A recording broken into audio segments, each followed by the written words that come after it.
Hey everybody, welcome to at Lennon Bus. We got an amazing show for you guys today. We're here in Redwood City at Sequoia High School, and we got Arne Duncan about to show up at any time. He's hosting a panel with 3 of the top educators in the US today. We also got a premiere of the video that we worked on with a group of students from this high school, which were amazing.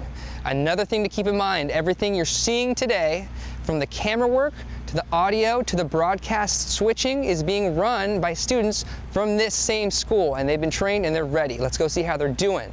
Before that, we got our main man, Brian Rothschild, the executive director of the Lennon Bus, with Mary Luehrsen, one of our awesome partners over at NAMM, and they're ready to show us what kind of guests we got on hand today on site.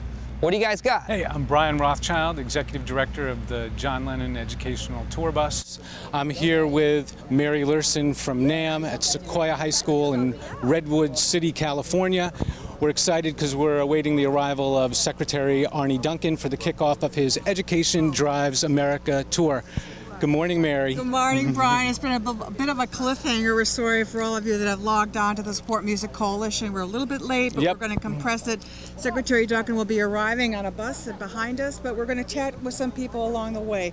This is the kickoff of the Support Music Coalition's fall webcast, you know, we're all coming back to school. Our students across the land are coming back to school, and we're coming back to advocacy for music and arts education. That's right. If you want to just pan and look right over here, we have the John Lennon Educational Tour Bus is parked right in front of the beautiful bell tower here at the Sequoia High School, and we know that students have been on that bus. And are they previewing a video at the event this morning? Yes, we arrived this past Friday and began creating an original music and video project with our crew members and members of the Black Eyed Peas and some great Sequoia High School students, some of whom are here with us today that you'll meet. And we've got quite a lineup from the Department of Education, and this is the kickoff for Secretary Arne Duncan Education Drives America tour. So we're very excited about that. Well, let's get some folks on board here. Absolutely. Let's see if we can get, we'll start with someone from the Department of Education. Hello. Hi, Deb. Hey. How are you? Good, good. This is Deb. Just tell us your name and your title, because we have so many important titles here. Oh, wonderful, thanks. Deb Delisle, I'm the Assistant Secretary at the U.S. Department of Education, and my areas of responsibility are elementary and secondary education. So you're here to kick off this great tour across America. Right. What's some of the themes for the department for the year? Well, some of the themes are engaging all students in meaningful learning, enhancing the teaching profession, and lifting up the leaders, the great leaders we have across our country, and just being sure that we're doing everything we can to advocate for our kids in a global society. That's great. You know, we're with the Support Music Coalition. We're about the whole and complete education for every child. Love it. What do you see here in an arts field technology area? What do you see the role of the arts in all the plans that you hope to have? Well, I'm just a really big believer that what we offer to our kids tells them what it is that we value. So when I think about the arts and the presence of arts in their life, it tells them that we value creativity and innovation, and that we value the kinds of ways that arts paint a picture of our history, and it tells the civilizations after us what we're all about. So I think it's just so essential. And you know, I have a son who's highly creative, so I understand the importance of arts in a kid's life and in their growth. That's great. Well, thank you Thank so you much. so much. I Thank you so hate to much. say, but I think you've just been upstaged by a bus. Oh, So we have a bus coming through here. We're used to that around here. Thank you. Actually, we'd like to get the principal of the school, but I'm not sure where she is. I'm going to try to find her. We'll try to get her.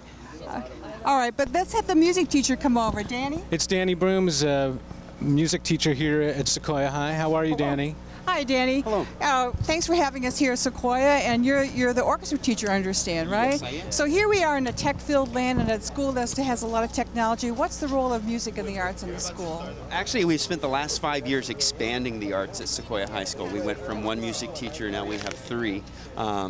And as far as technology, we use technology in a lot of our classes, most specifically in our piano class, where we're doing a lot of digital music. And how does it help the school reach its educational goals, do you think? Why was the expansion? Music is one of those places where people who may not fit in every part of the mainstream have a place where they can achieve and excel. Well, we wish you a great year. Thanks for being with us. We're kind of making some of these short, but thanks so much. We want to get these great kids in here. Yep. We've got some students. All right. All right, put the backpacks down, kids. We have This is Zay Martino, and it's a universal. It's like language. It's a universal language, and you know, it's a language that causes peace, does not cause war. It just causes happiness. That's all we got. You can't beat that. And how about you? For me, music education here, you know, it gives me something to look forward to at school. Not that I don't look forward to school on its own, but you know, it's just further enrichment, more subjects I'm interested, all conglomerated into this space. That's great. Yeah. So are you both doing your college application process, and you're looking down looking down that experience? Should be. Yeah. Should be. Spoken like a true high school senior. I'm gonna start my Berkeley College of Music application, I think, this weekend. Berkeley College of Music. How about you? UC Berkeley.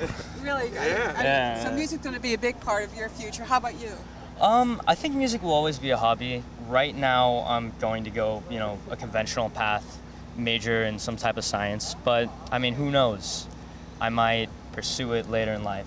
It'll always be a part of your life. Definitely. Well, we wish you a great senior year. Thank you. And are one of you the class president? I am the class You're the class president. So watch out for politics, Berkeley, right? you know. UC Berkeley. All right, we want to bring, thanks fellas, thanks a lot. We want to bring Jeff Walker in. Jeffrey Walker. Hi, Jeffrey. Thanks. It's a little bit of a fast morning for us. I know. The bus behind us. Right. Very exciting. That's live webcast. That's what they're all about. You've been involved with the California Alliance for Arts Education for a long time. You're on the board of the National Guild for Community Schools of the Arts. Did I say the new name correctly? And so my question to you is, what's the role of school and community in advocating for arts education? Role of school and community? School and community and parents. can I interrupt for 1 second? I just want to get this shot of the secretary going by.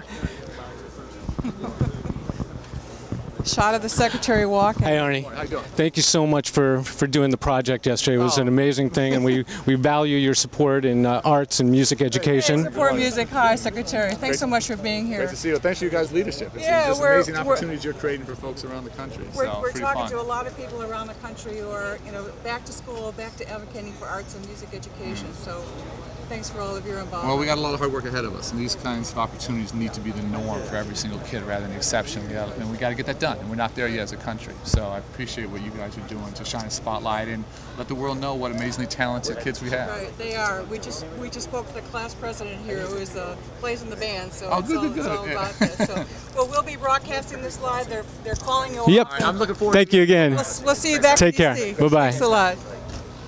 Well, that was exciting. Can we grab you, or are you done, Bob? Oh, okay. There goes the principal. Well, we'll go back to Jeffrey Walker here. Yes, sir.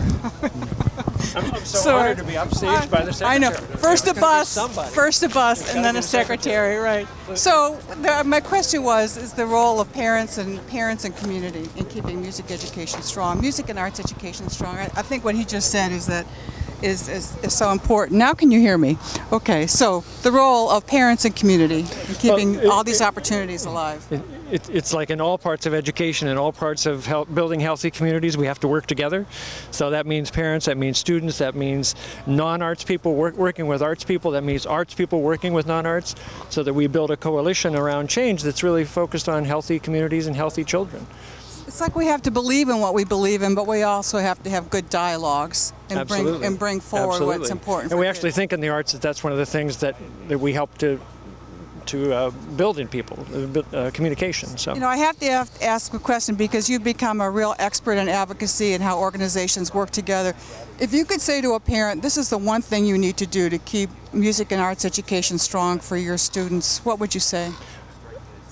It can only be one thing? Well, two things, three maybe. Show up.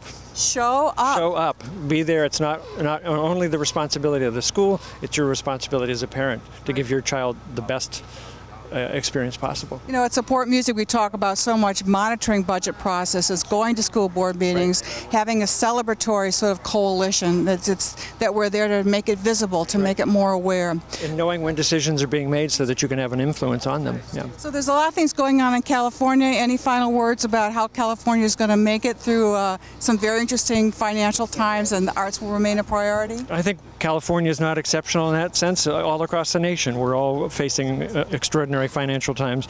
So it's a period of optimism, actually. It's a period of people working together in new kinds of ways. And I'm very much looking forward to a future with more art, more music, more theater, more dance for all of us. Wow, we love that. Jeffrey, thank you so much for coming up from his new home in Carmel, California. It's a tough job, but someone has to do it, right? 10 blocks from the ocean. All right. We have a great friend from the tech sector. Please come in and just tell us who you are and your title. I'm Keith Kruger. I run the National Association of folks in charge of technology in school systems. Isn't this great that we can have a dialogue? So I think we chatted earlier. How does all this fit together in terms of our belief in creativity and your commitment to technology? Are our worlds coming together?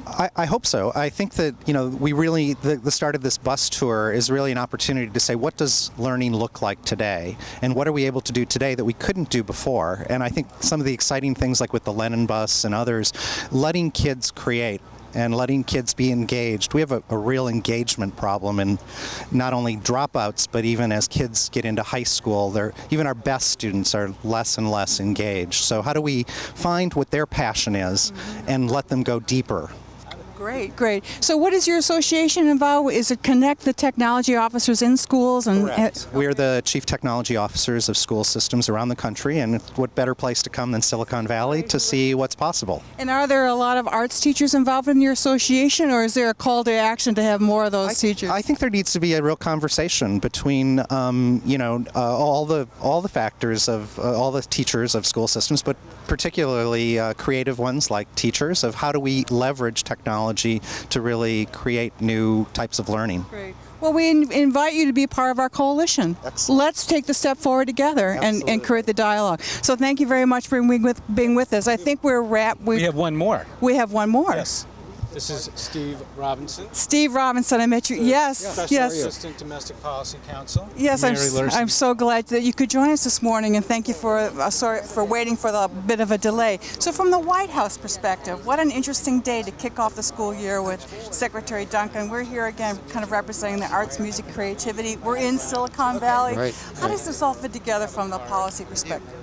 Well, the President and Secretary Duncan often talk about education as having a complete education. It's really important that we tap and allow students to express their curiosity and follow their creativity. So arts, science are all different ways of exploring the world and expressing your views about the world. So I think it's important that we think about all of these together. You know, we just come off of 9/11. We heard the news this morning of the very serious action that happened in the Middle East. And again, what our young people said this morning, I don't know if you heard our high school's senior president talking about music is peace, art is peace. Any final thoughts about that as we segue into Secretary Duncan's event? Well, again, I think it's incredibly important to think about ways that kids can express themselves, students can express themselves, if it's through the arts, if it's however they can find their voice and express themselves is incredibly important. Well, thank you so much. Thank you for your service. All right, take care. Thank you. Okay, I guess we're going to cut inside for the start of the main event. And here we go. Imagine Peace. Imagine Peace. Thanks, Support Music Coalition.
Good morning and welcome to the Silicon Valley. I am the incredibly fortunate principal of Sequoia High School, and it is my pleasure to welcome our students and staff, guest journalists from Palo Alto High, visiting dignitaries, and our online audience to the kickoff United States Secretary of Education tour of Arne Duncan. Welcome back to school.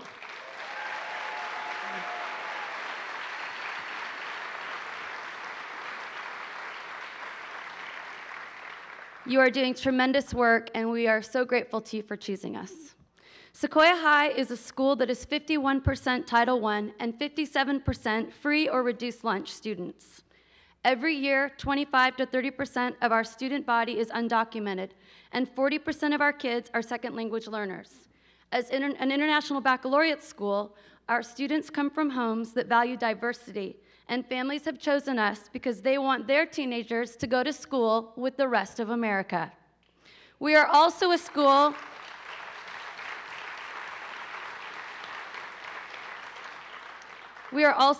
that last spring earned a 6-year WASC accreditation with a 3-year visit and made Newsweek's list of top high schools. 68% of all of our juniors and seniors take at least one honors level course, and 97% of our graduates go directly to college.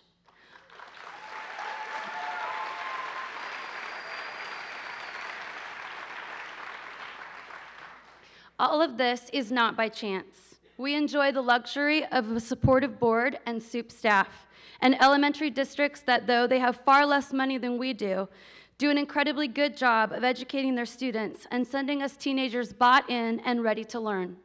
Our city makes possible teen wellness and resource centers, so our kids have places to go with physical and mental health needs, and a 21st Century Grant allows for homework help and enrichment activities until 6 o'clock every weekday evening.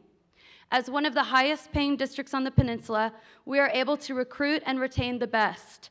Our staff is second to none, and the hours put into pedagogy and kids goes far, far beyond expectations. Clearly cared for by adults, our students are welcoming to each other and kind. This keeps affective filters low and the capacity to learn high. In short, our school is engulfed in support that makes it possible for kids to focus on learning and believe in the American dream of rewarding futures. Every young person in our care has a story worth telling.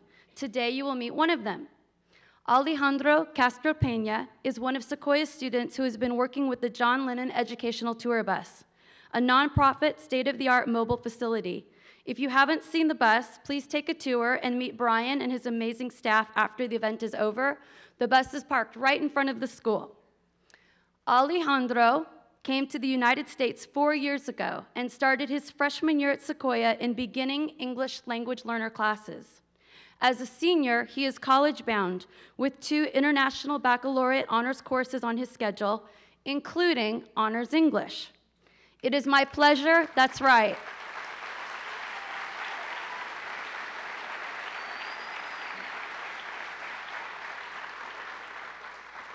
It is my pleasure to introduce him to you so he can share his experience over the last few days. Alejandro, come on up.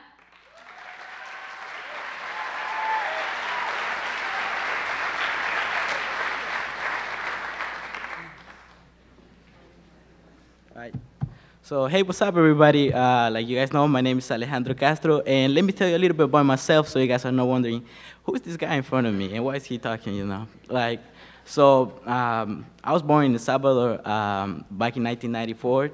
Now I'm 70 years old and I'm a senior here at Sequoia High School, so you know, it's kind of my last year, so I'm gonna miss Sequoia. Then music. So music is just something that I love to do. It's always have been present in my life, and it's always going to be present in my life. But I also like to get around in school. For example, I'm part of the Health Academy here at Sequoia. Thanks to that, now I'm CPR and first aid certified. So who knows, you know, a doctor that makes hit raps on the radio could be. Why not?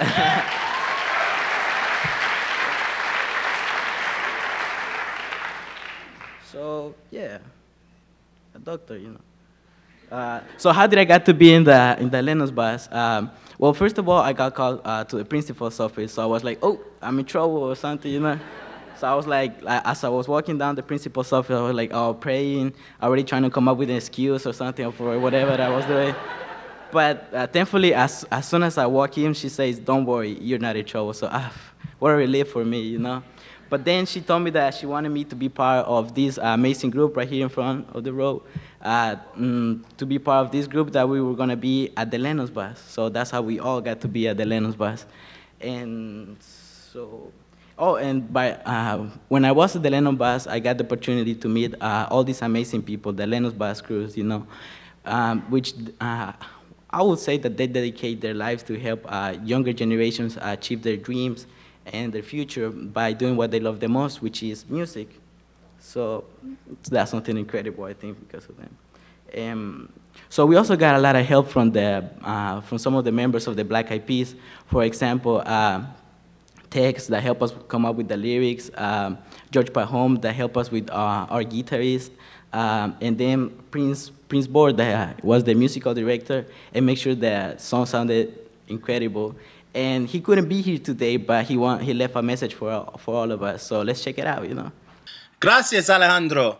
Thanks, Alex. You know what I'm saying? Same thing. So SHS, you in the house? Sequoia High School, where you at? Let me hear you. That's what I'm talking about. Anyways, I had a blast with you guys up there. I want to come up and do it again when we can.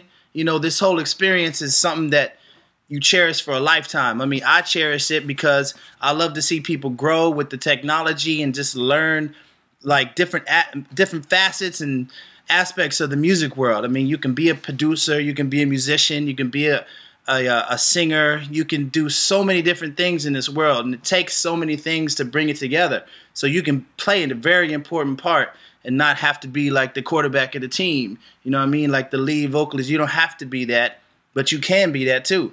And, you know, we did this whole thing with iPads, and we used this mobile studio bus, the John Lennon bus, and it's like all that stuff, when you put it together, that's the future. That's the way of the future. So I'm really happy that we had the chance to share this with each other, share this moment, create this beautiful song called We Are the Future, and just have a good time. You know, it was a beautiful weekend. Let's see what's up. Boy. Gracias, Alejandro. Thanks, Alex. You know what I'm saying? Same thing. So SHS, you in the house? Sequoia High School, where you at? Let me hear you. That's what I'm talking about.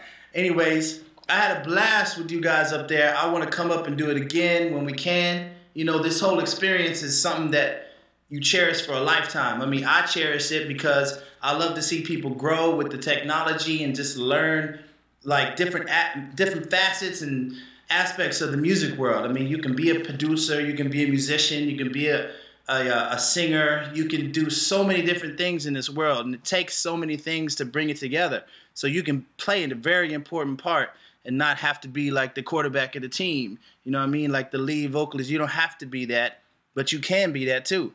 And, you know, we did this whole thing with iPads, and we used this mobile studio bus, the John Lennon bus, and it's like all that stuff, when you put it together, that's the future. That's the way of the future. So I'm really happy that we had the chance to share this with each other, share this moment, create this beautiful song called We Are the Future, and just have a good time. You know, it was a beautiful weekend.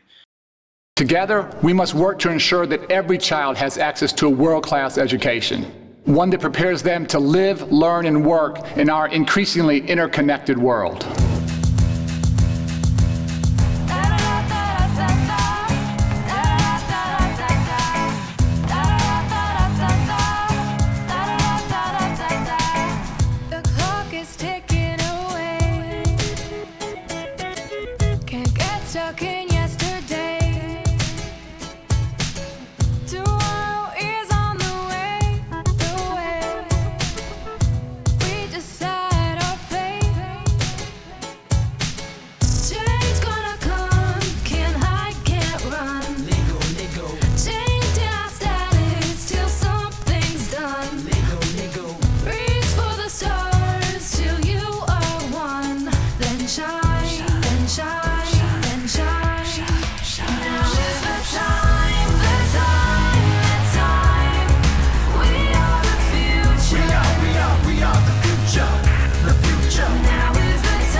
your minds combine. We could change the world one day at a time. You play your part, I'll play mine. Waking up, making up meaningful line. Making sure I got a message in my rhyme.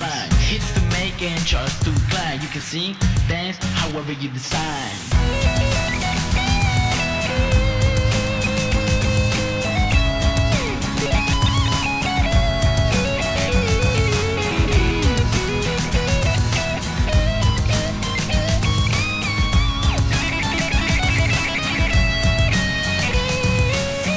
Together, we must ensure that every child has access to a world-class education. One that prepares them to live, learn, and work in our increasingly interconnected world.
Awesome, awesome. So going back to the times when I was in El Salvador, my mother would probably have never thought that one day I would have the honor to introduce for you guys the Secretary of Education of the United States of America. So without wasting any more time, ladies and gentlemen, Secretary Arne Duncan.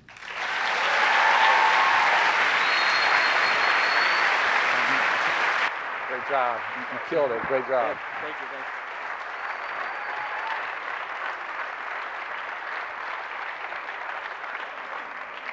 Please give another round of applause to all of our student artists and to our next rapping Dr. Alejandro.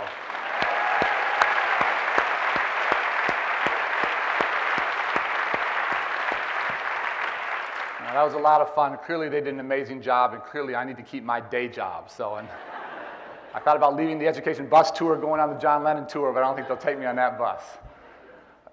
To the Sequoia High School family, to Principal Hansen and her amazing team. Could I ask all the administrators, teachers, administrators, support staff to please stand up? Let's give them a round of applause, please, for all their hard work.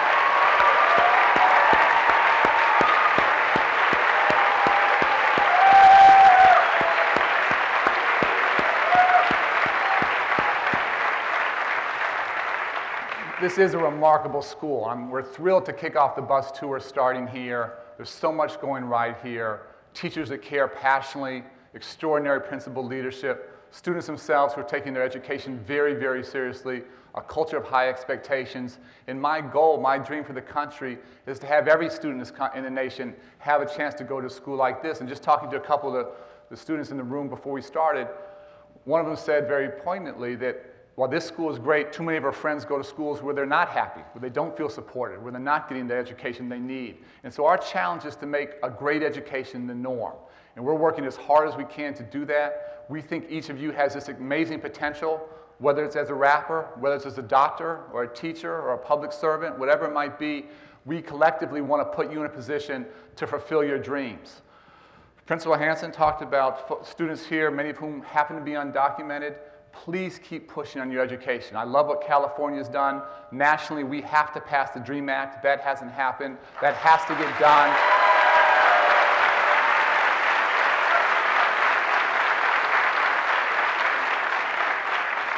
we as a nation can't afford to keep that talent on the sidelines. We're absolutely crazy on this. It makes no sense. And you guys are the future entrepreneurs, the innovators, the folks who are going to open your own businesses and create jobs. And we need to give you every chance to fulfill your dreams. So I know there's some very, very real obstacles out there. California's taken a significant step in the right direction, but don't stop, don't get discouraged, and we're going to find a way to make sure you guys and ultimately your brothers and sisters have a chance to get a great, great education. We have to get that done. We're here today to talk about technology, to talk about some of the amazing innovation that's going on here in Silicon Valley, and can we use technology to help increase access to learning, not just 5 hours a day or 6 hours a day, 5 days a week, but 24/7. We're going to have a great, great panel. I'm going to get to that in a moment, but first I want to introduce a good friend and a colleague, Julius Janikowski. Julius is the chairman of the FCC. He'll talk to you a little bit about what they're doing. But if our goal is to create greater access to technology for every single child in this nation, no one is more important to this effort, and no one's been a better partner than Julius Janikowski. So Julius, I'd love to come up and share a few words with the audience.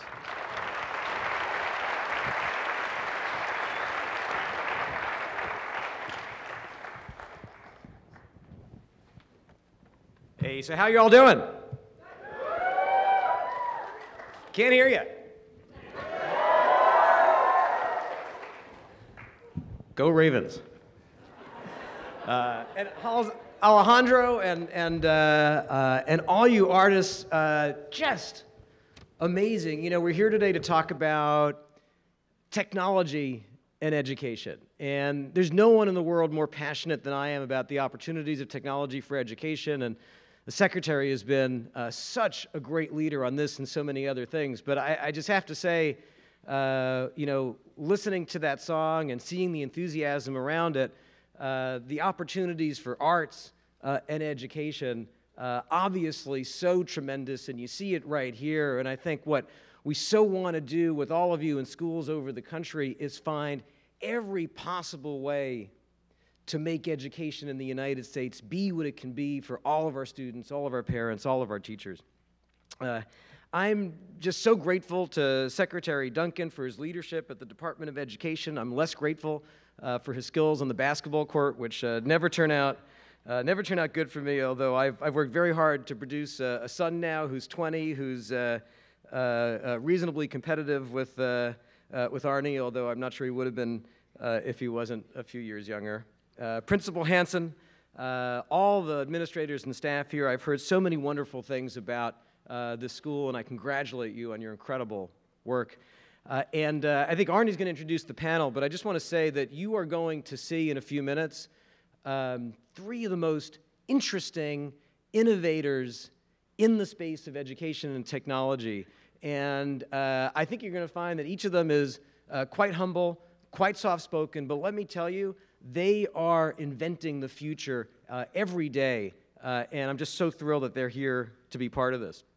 I sort of feel like Alejandro, you know, what's the FCC? Why am I part of this? And let me tell you a minute about the FCC. The Federal Communications Commission is the agency of the federal government that focuses on communications technologies and devices. And so your smartphone, your tablet, your TV, your computer, if you think about satellites in the sky, all of the communications between all of those devices, that's what we focus on. And in fact, you probably don't know this, but if you look at the back of your smartphone or your TV or your computer, you'll see our logo right there on it. It's true, we haven't monetized that, but it's true. And so as we started to think at the FCC about the ways that high-speed internet and advances in software can help with education, Secretary Duncan and his great team were thinking about the same thing at the Education Department, and we realized that this was an example where different parts of the government had to work together to achieve the right goals for the country. And that's what we've been doing. I'm going to come back and talk a little bit about the FCC. I'm thrilled to be here at the beginning of Secretary Duncan's bus tour. When I heard that he was starting his bus tour near San Francisco, my first thought was, doesn't he know that the Grateful Dead have already broken up? My second thought was that no one here was going to have known who the Grateful Dead was. But the bus tour, as you know, it's meant to emphasize how education drives American prosperity and competitiveness in the 21st century information economy. And for the past 3 years, that's what we've been working on together to harness the opportunities of wired and wireless broadband high-speed internet, because they're almost limitless. And you begin to get the sense of this. You know, with high-speed internet, a student anywhere can get access to the best information, the best libraries, the best teachers, the best tutors, other students in the world. Anything that's out there in the world, you can get right, you know, in your school and beyond your school. Think about digital textbooks, you know, tablets like this and devices that are the next generation of learning devices. You know, first of all, who's tired of carrying around backpacks that have 50 pounds of books in them? All right, who needs that? And you know, and how many of those school books, for all our best efforts, are already out of date? And by the way, how many of those school books, when you read them and you get to something you don't understand, let you click on a page and drill down to find out the answer? Or how many of those school books, when you find something that you're really interested in and you want to learn more, let you click on it and drill down to do it? This future is right around the corner. You'll hear about it on the panel. And one of the things that the Secretary and I have worked on together is a goal for the U.S. to move to digital learning devices in the next 5 years, and to invite everyone to this effort, because we want to get it done, but we can't do it without you. Let me tell you about something that you may not have heard of, but that's really important. It's called E-Rate. E-Rate is a federal program that spends about $2 billion a year connecting schools and libraries to the internet. It's actually been a successful program in the sense that when it started about 15 years ago, school connectivity was almost nothing. And today, virtually all schools have internet connections. But we all know that's not enough anymore. And we've been working hard at the FCC to modernize this program for the 21st century, making it easier for schools to use their funds for broadband and to get the best deals in the market for broadband and to light up dark fiber instead of having old, outdated rules that said that they couldn't do that. And we're changing our rules to give schools more flexibility for how to use the computers and the connectivity that they get as part of this program, because you're going to know much better how to maximize the use of technology and equipment and connectivity for your students and for your community. And because we're so excited about digital learning devices, we've started to pilot programs inside E-Rate that will allow the use of E-Rate devices and connectivity outside the schools. Because if you're using a digital textbook, you need to be able to get connectivity not only when you're here, but also when you're home doing your homework. And we have a challenge in this country because too many families don't have broadband at home.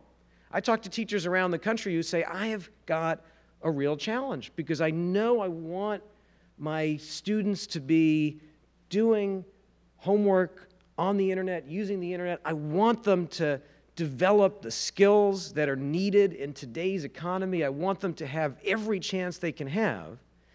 But you know what? Half my students don't have the internet at home. What am I supposed to do? If I give out homework assignments and projects that require internet access, I'm leaving those kids behind, and if I don't, then I'm leaving everyone behind. Well, we're committed to tackling that adoption challenge, particularly for students and families. One of the things we've done that I'm proud of is, together with private companies like the cable industry and Microsoft and some others, we've developed an initiative called Connect to Compete. And what Connect to Compete is doing, starting this year is it's rolling out a new low-cost broadband plan, just $10 a month, to families who have kids on school lunch programs. And if that applies to any of you and you don't have broadband at home, we'll follow up with you and we'll get you into one of these programs because we want everyone to have a chance. Now, one of the things that we're very focused on is a problem that I'm sure you're all having. So when you use the internet that you have, how many of you get frustrated when your connections drop? A lot of you. And how many of you think, well, it's great that I have internet, but my connections are too slow? A lot of you. And how many think, wow, you know, the more people that use it, the slower it gets. This is a problem. Well, it is a problem. What we have to do is everything we can to make sure that bandwidth is not a constraint on harnessing technology for education. What does that mean? It means that we've all got to work together to make sure that schools like Sequoia have the connectivity that they need, have the big fat fiber pipes into the school, have robust Wi-Fi in the schools. This is not going to be easy because it costs money, but we're going to work together and figure out how to do it. One of the things that we know to be true is that this is not the time for small ideas. We need big ideas to take advantage of these opportunities.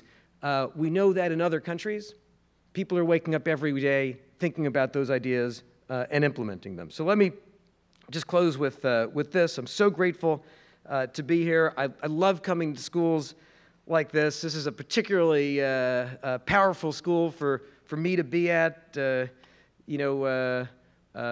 Zuckerberg was only a few years older than many of you when he invented Facebook in his dorm room. And I bet you that the inventor of the next Facebook or Google or Amazon or eBay is in this room. And when you make it big, don't forget the rest of us. Listen.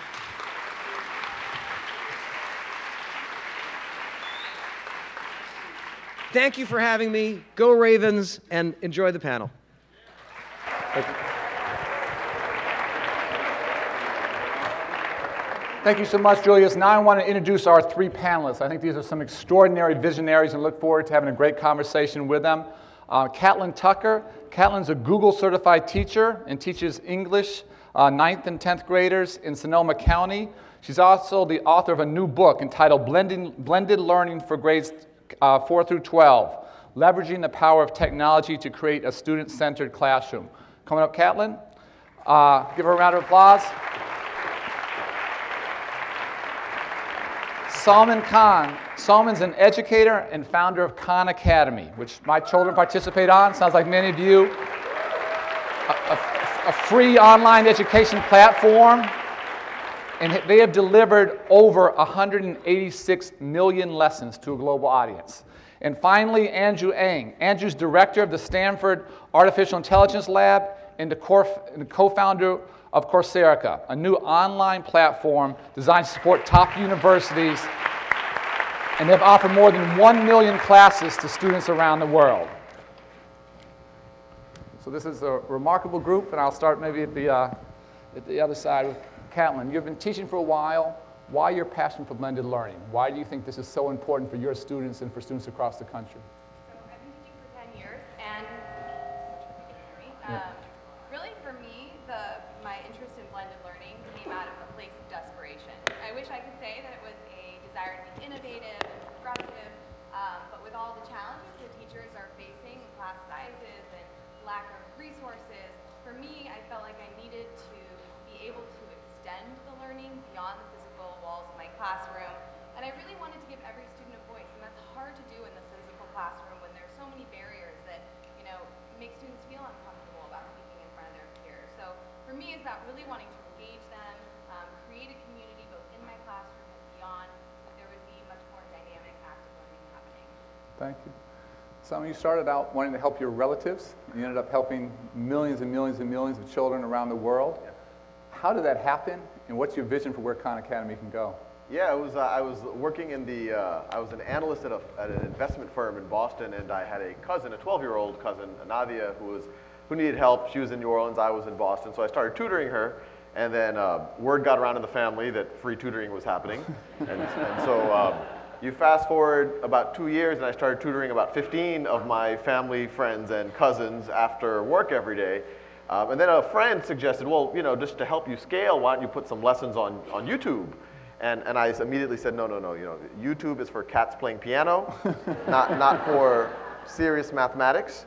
But then I got over the idea that it wasn't my idea, and I decided to put up a few videos, and, you know, long story short, my cousins told me that they liked me better on YouTube than in person.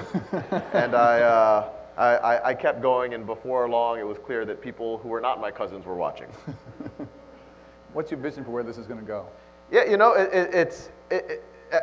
the vision has gotten more and more grandiose as time has gone by, but you know, our mission, we're not-for-profit, is a free world-class education for anyone, anywhere. It's obviously an aspiration, it's very ambitious, but we do think with the access to technology, with the access to things like Khan Academy, and it's not just videos, it's self-paced exercises, it's feedback, it's dashboards for teachers, we can go to a more ideal situation where, you mentioned some of the difficulties. It's hard to teach at one pace, and people have talked forever about differentiated instruction, being able to cater to each student's needs, and that's very hard where it's one teacher, 30 students, and you essentially have to do that in class with a lecture. And so what we're seeing is, well, what if we did things the other way around? If we let everyone learn at their own pace, we leverage technology not to replace physical experiences, but to empower physical experiences. So that when people come to class, it's not a lecture anymore, it's interaction. It's not just interaction with the teacher, and even there it's a much deeper interaction, but it's interaction with the peers themselves. So in our vision, at minimum, hopefully a lot of y'all are already using Khan Academy for, you know, if you're having trouble with L'Hopital's rule or something like that. Even better, it could be used in the classroom so that it can supercharge what's happening and get to a more self-paced world. And we also think it has implications for a lot of the world where people don't have the privilege of coming to great schools like this, and so that they at least get a basic scaffold of things. Thank you. And these are all visionaries who are literally trying to change the world. And I had a chance to meet with Andrew and his team yesterday. It was remarkable. And Andrew, maybe walk through for the audience what Coursera is trying to do, how you're trying to do it, and the impact you've already had. So I think as high school, someone doesn't like me. Okay, great. So I think as to many of us, both those of you in high school as well as it turns out adults like me, it's difficult to get access to college level courses. If you're thinking of applying to college in a few years, maybe you're wondering what is it like to take a Princeton class or a Stanford class.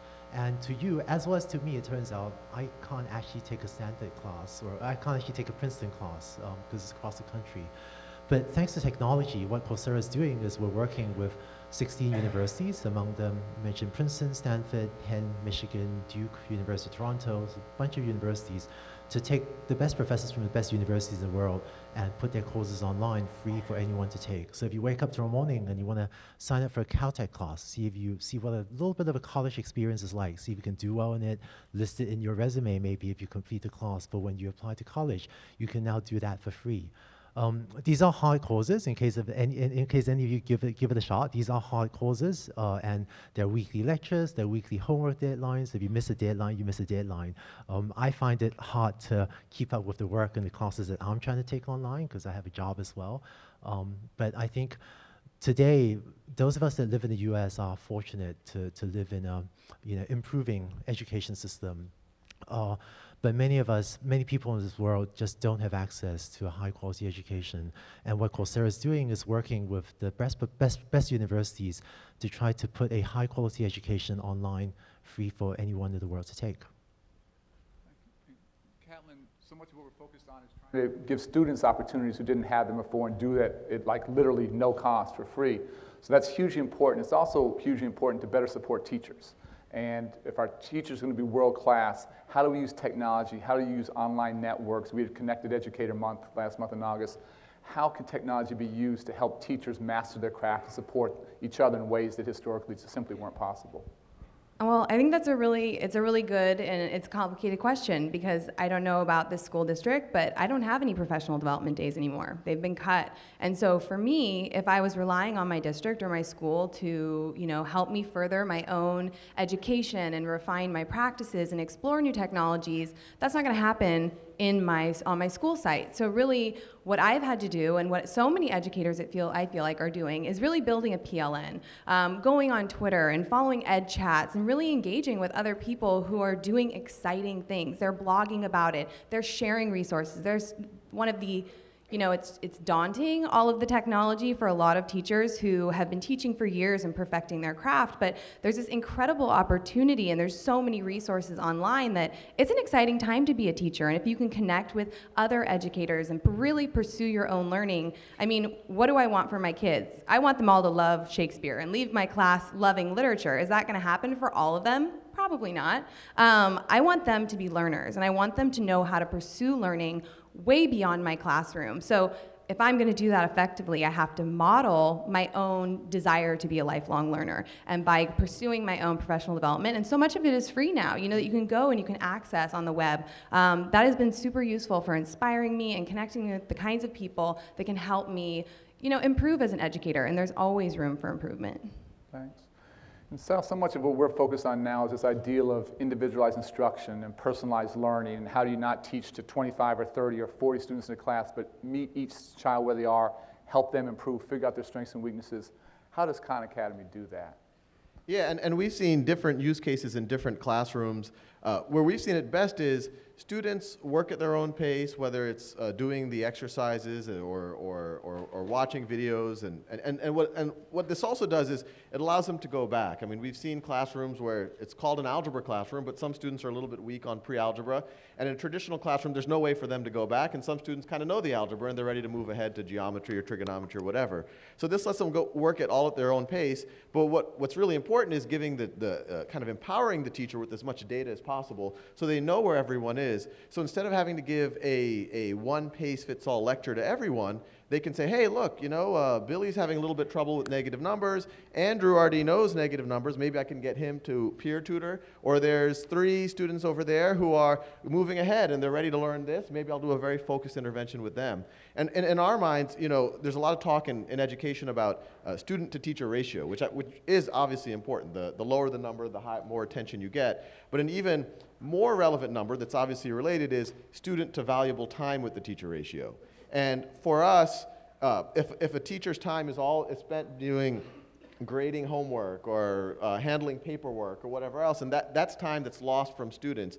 And with the pilots that we've worked with, and there's about 15,000 classrooms that have used Khan Academy in this way, where the teachers are constantly telling us that they're able to spend 4, 5, 6 times more time with students. So it's a bit of an irony, but the technology is actually making the classrooms more human. If I could just jump in, I just want to say too, there's such an opportunity in the classroom, like you're saying, Sal, but for those of us who don't have technology in our classrooms, I'm not in a technology-rich classroom at all, I love that there's a resource we can connect students to. So if I, as a teacher, explain something and my kids don't get it, they're not going home and then looking at a bunch of problems that they can't figure out with no support because maybe a parent doesn't have that knowledge, or there's language barriers at home, and then really opening up students' eyes to, wow, there's a wealth of resources that they can tap into to support themselves in their own learning, which I really appreciate about those kinds of tools as well. Yeah.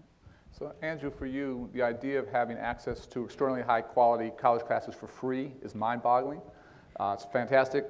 You also have classes that 10,000, 20,000, 100,000 people are enrolled in. How does one teacher teach? How do 100,000 students have access to the personalized learning we're trying to talk about?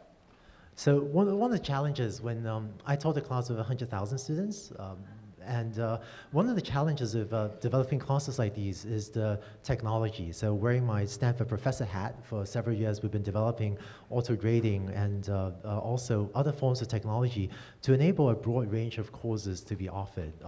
So for example, let's say you want to take a humanities class. Let's say you want to take a poetry class. I learned an interesting lesson. I was talking to the University of Pennsylvania head of their writing center. It turns out that if you go to a poetry professor and show him your shiny new multiple choice grading technology and try to convince him to teach a poetry class using multiple choice, he'll ask you to exit his office. So because of things like that, we wanted developing technology like peer grading technology, where you as a student would go in, take a class, write a critical thinking essay. You would be trained to grade other students' essays, and you'd be asked to grade 5 other students' essays. And in exchange, you would get feedback from 5 other students about the quality of your own work. So I think very often for many of our classes, there's a sense of community. Turns out if you're in a class with 50,000 students, that means that there are 49,999 other classmates for you to talk to about the material. It means also that no matter what time of day you are awake, thinking about this medicine or biology or finance or business or humanities problem, there will be someone awake in some time zone, possibly in some other part of the world, awake at the same time as you, able to mentor you and discuss the things with you. 2 more questions for each of you, then we got some questions via Twitter. But one thing we're always trying to think about is how we better support the innovation, the creativity, and hold ourselves accountable. So at the federal level, the state level, local level, Catlin, if you're trying to be the best teacher in the country, what can we do collectively to help you be effective in the classroom? Well, I think that support is key. Finding out so making sure that teachers have the support that they need. I mean, ideally, I'd love small class sizes. I'd love to have access to technology in my classroom. I don't, so a lot of us have to be really creative. I use cell phones because a lot of kids walk into my class with their smartphones. Some of them don't, but a lot of them do, an increasing number. And so figuring out how to leverage that technology. How much easier would it be for me to really connect them with technologies, with web tools that would support them in their creativity or in their practice, in collaborative group work, if I had technology at my fingertips. So, you know, being able to have smaller groups that I'm working with, access to technology and support, that would be my wish, my ideal. Okay. Sal, 2 questions for you. One, same questions, how can we better support where you're trying to go? And the second thing is, although there are many, many teachers like Catlin who love what you're doing, there are honestly some teachers who are a little threatened by technology or threatened that Khan Academy is trying to replace teachers somehow. So walk through first on the support side, what can we do to help you continue to innovate or maybe just staying out of the way? And secondly, how do you address the potential criticism or critique that somehow you're a threat to teachers?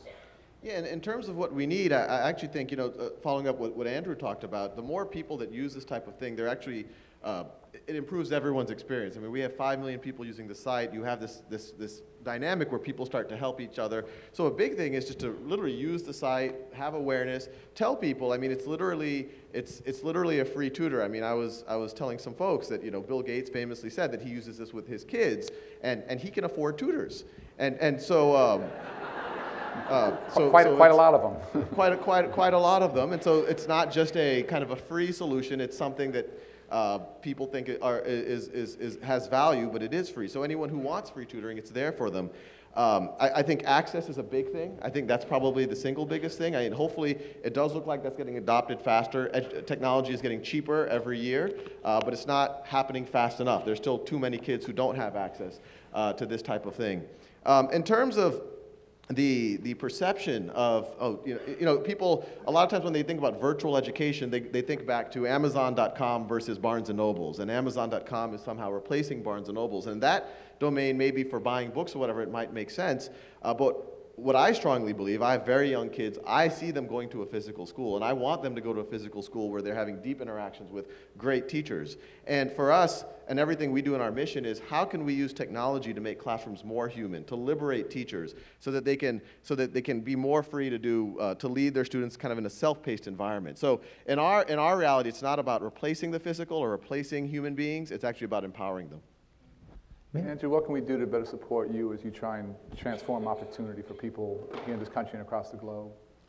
So, you know, before answering that, I want to jump in on the previous point, threatening teachers. When we think about the notion of is technology threatening teachers, I feel like it's an important question, and fortunately the answer for all of us, for Sal and Catlin, me, is no. On the other hand, when I think about that question, I also tend to think that's not the question I'm interested in. The reason being that, so I share with you the way that Coursera runs. Way back when it was just a Stanford research project, just me and like 3 of my students, there was a rule that I put in place, which was that whenever there's any decision that we need to make, we figure out what's best for the student and do that, and that's the end of it. And I think, actually yesterday I heard Secretary Duncan say something very inspiring that I made a note of, which is that what a great teacher wants to do is not to teach. What a great teacher wants is for the students to learn. And ultimately, that's the only thing that matters. Fortunately, I think as Sal was pointing out, our technology is empowering teachers at the universities working with us. People do ask us, if Princeton is putting their courses online for free, why would anyone still pay $200,000 for a Princeton degree? And I think the answer is that the real value of attending a top university like a Princeton or Stanford isn't just the content. Content is increasingly available for free on the web anyway. Instead, I think the real value of attending these top universities, which I hope you will, is the interactions with the professors, the interactions with other equally bright students, and by putting some of the video-based content online and letting students watch that the night before with the flipped classroom that Sal does, we do similar things at the college level, it's actually creating more space, more time for those valuable interactions, the one-on-one mentoring between the teacher and the students and between students and students. Final question, I'll take a couple via Twitter, is that I think that we're really hopeful, lots of progress, lots of things to be excited about, but at the same time, I feel a real sense of urgency. I think across the country, far too many young people aren't getting the education they need today. We have a dropout rate of 25%. That's 1 million kids leaving our schools for the streets each year. Here in California, we have about 65,000 less 12th graders than 9th graders. So think about what that means. It's a stadium full of young people every single year who are leaving our schools for our streets, and we know in today's economy there's not much out there for them. So the question for me, in really tough economic times, and California is struggling as much more than anybody, we sort of can't afford to wait. We have to get better faster than ever before and create a lot more schools like this and these experiences like this for children around the nation.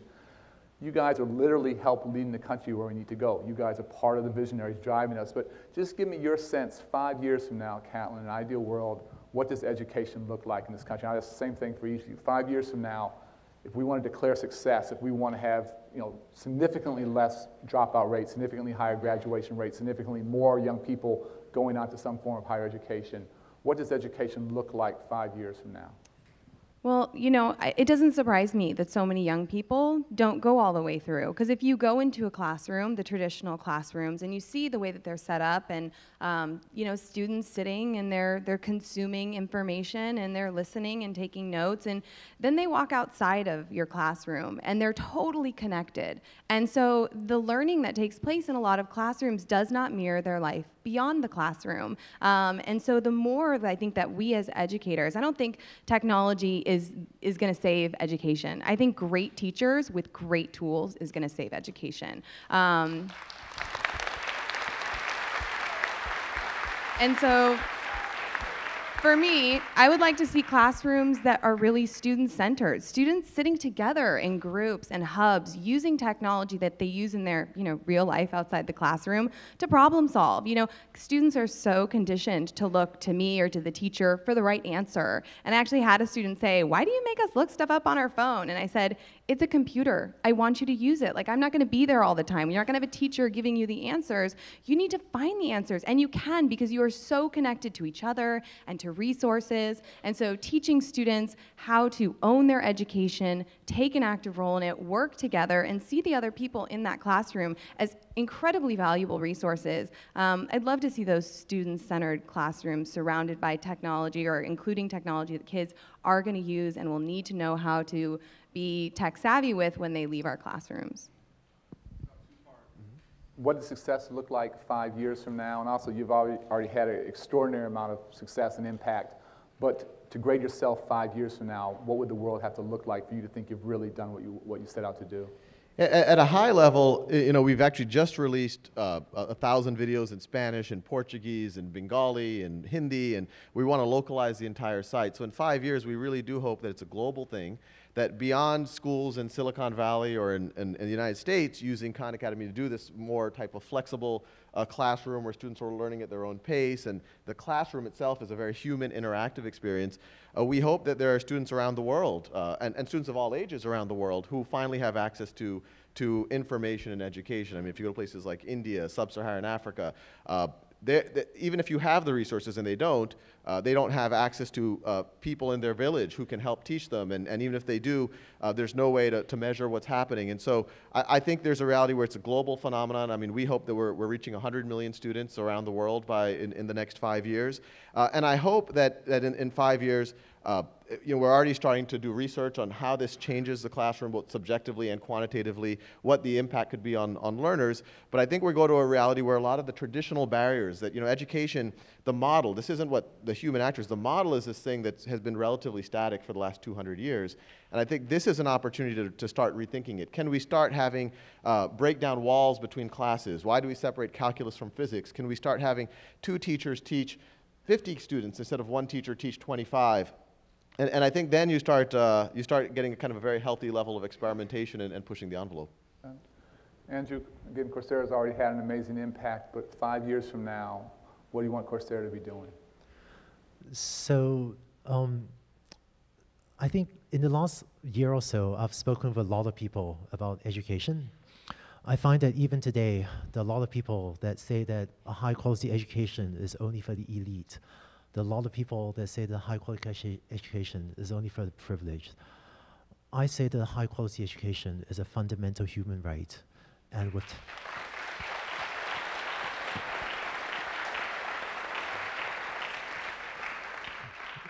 with technology, I hope that people like Sal and us will be able to give that to everyone. Thank you. And seeing we're talking about technology, we got 2 questions via Twitter. Anyone can jump in. From Cody Hendrickson, what can we do to increase state and national and local support for computer science as a part of STEM?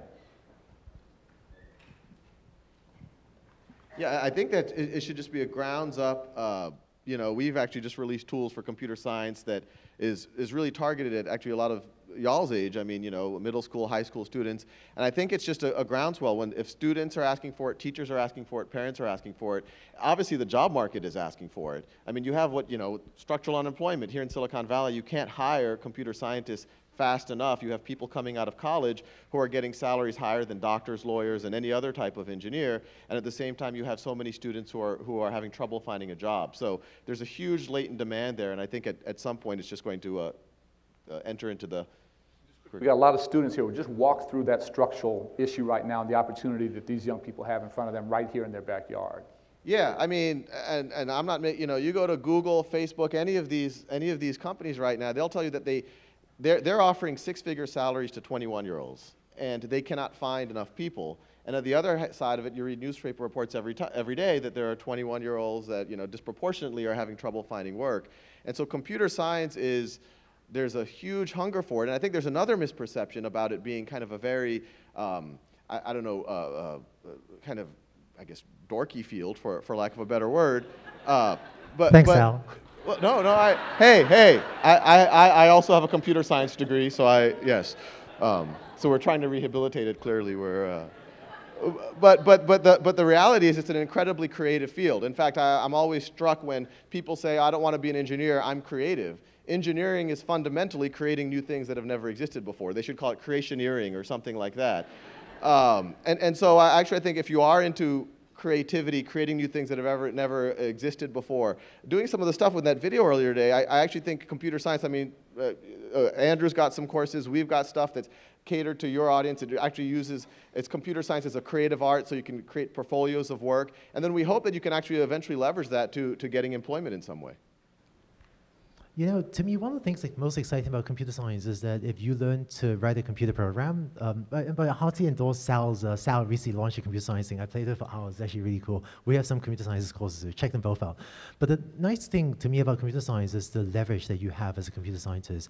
If you learn how to write a computer program, you could have software that's used by 100,000 people, right? By way of contrast, if you're a house painter, great respect for house painters, and it's a great profession, but you paint one house at a time that can only be enjoyed by one family is a sort of a lower leverage thing. But if you write a computer program, can be used by 1 million people, 100,000 people. This is also why Google is paying high salaries to 21-year-olds because the work they do has such high leverage. What we're seeing is that computer science, it turns out to be hard, but even an average computer scientist will often have a huge impact on the world. So just encourage you to check out some of the online courses, take the first few steps, see if you enjoy it, see if you enjoy the creative process of using a computer to reach out to tens of thousands of people. And if you do, then when you go to college, consider doing computer science. Or if not computer science, there are plenty of other things too. The world needs more teachers, we need more social servants, we need more computer scientists, whatever your dream is. Final question, this is from Ed Tech to Learn. What approach partnerships do you advocate for to provide universal access for all?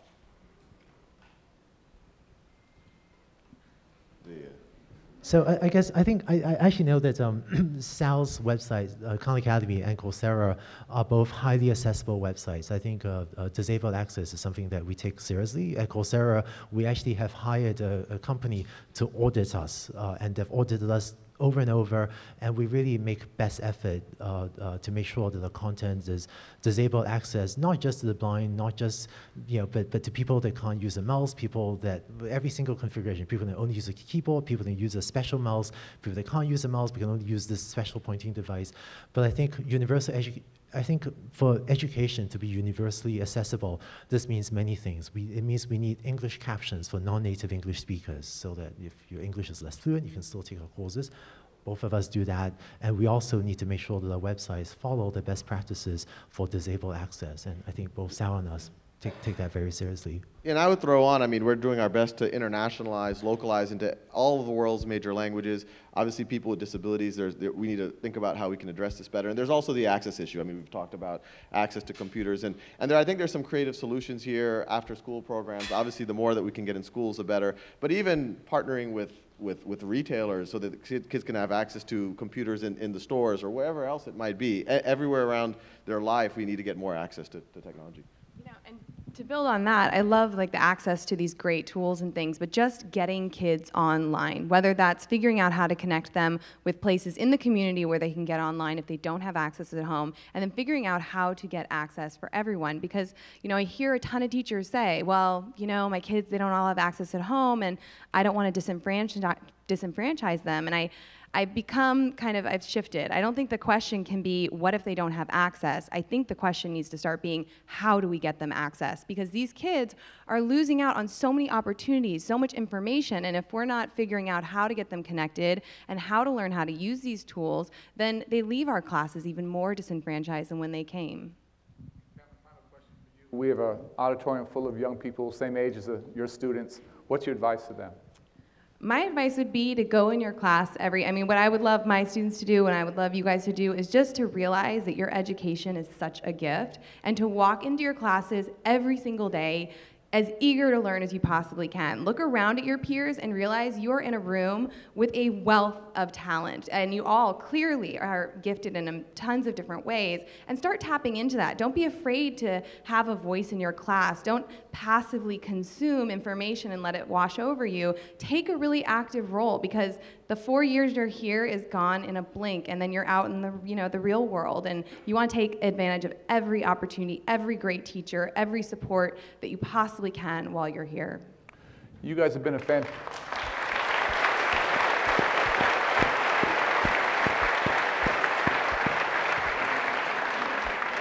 You guys have been a fantastic audience, and these are three extraordinarily important leaders and visionaries. Please give another round of applause to Catlin, Sal, and Andrew. Great job.